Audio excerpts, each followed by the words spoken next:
میرے لیے پہلے بہت مشکل ہے اس نظام کو لے کر کے چلنا. بڑا مشکل ہوتا ہے کسی کے آگے جا کے جھولی پھیلانا اور اس سے فنڈ مانگنا.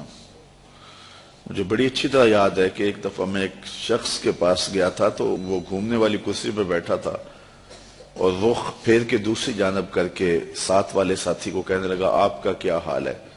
تو میں وہیں سے اٹھ کر کے آ گیا تھا. تو میں نے اپنے طلباء سے کہا تھا کہ بھوک کاٹ لو گے لیکن میں دوبارہ کسی کے پاس کسی کے گھر میں جا کے نہیں مانگنا ہے. ہم اتنے پریشان تھے کہ حال دل سوزاں ان سے بھی کہا کہ جو غم گسار نہ تھے. خیر میں نے ایک بات اس کو ضرور کہی تھی. میں نے اس کو یہ کہا تھا کہ میں اللہ کے فضل سے اپنی ذات کے لیے ایک پائی کا بھی روادار نہیں ہوں. یہ سوکھا کام نہیں ہے, بڑا مشکل کام ہے. میں اس پورے مجمع میں کہہ رہا ہوں, پوری دنیا میں کہتا ہوں کہ کوئی ایک شخص بھی اٹھ کر کے میرا طلب کرنا تو دور کی بات ہے, میرے رویے کا لالچ بھی بتا دے تو میں دین کا کام کرنا چھوڑ دوں گا. میرے رویے کا لالچ بھی کوئی بتائے, یہ چھوٹی بات نہیں ہے, بہت بڑی بات ہے. میرے والد گرامی نے مجھے جو وصیت کی تھی وہ یہ تھی کہ بیٹے دین کو کاروبار نہیں بنانا. اگر شوق آ جائے دولت جمع کرنے کا, اگر یہ طلب دل میں جاگ جائے تو پھر کاروبار ہی کر لینا. آپ کو اللہ نے ہاتھ پاؤں دیے ہیں, کوئی کاروبار کر لینا, دکان پہ بیٹھ کے رزق کما لینا. تو دین کو جو ہے وہ روزی کا اڈا نہیں بنانا. تو اللہ کے فضل سے آپ نے میرے رویے سے بھی, میرے طرز زندگی سے بھی یہ بات نہیں دیکھی ہوگی. اور یہ بات کہنا بہت مشکل ہے جب علم کی بولیاں لگ رہی ہوں اور جب 50-50 60-60 ہزار روپے کے اندر تقریریں بک رہی ہوں تو ایک بندہ سویر سے لے کے شام تک کالا کالا رسول اللہ کا نغمہ لے کر کے گھومے تو یہ بہت بڑی سعادت ہے. تو میں تو اپنی ذات کے لیے بھی کبھی جو ہے وہ کوئی ہلکا اشارہ بھی کرنا مناسب نہیں سمجھتا ہوں. اور اللہ نے دل کو یہ استغنا کی دولت دی ہے تو میں نے اس کو جو ہے وہ ایک شعر بجوا دیا تھا. میں نے کہا میں بڑا غیرت مند شخص ہوں اور خوددار آدمی ہوں, لیکن میں ان بچوں کے لیے جھولی پھیلانے کے لیے آپ کے پاس آیا تھا. آپ نے جو رویہ میرے ساتھ رکھا, چلو وہ آپ کا انداز ہوگا اور آپ کا بھی شاید قصور نہیں ہے, آپ ایک آنکھ سے سب کو دیکھنے کے عادی ہوں گے. تو میں نے کہا تھا کہ میرے سوال کی عظمت تو دیکھ, میرے سوال کی عظمت تو دیکھ, خیرات نہ دے حسن طلب کی داد تو دے. میں نے کہا یہ دیکھتا کہ ایک شخص کس طرح تیرے پاس آیا ہے. خیر اللہ تعالیٰ جل شانہ کی بارگاہ میں ہم نے دعا مانگی تھی کہ مالک ہمیں کسی کا محتاج نہ کرنا.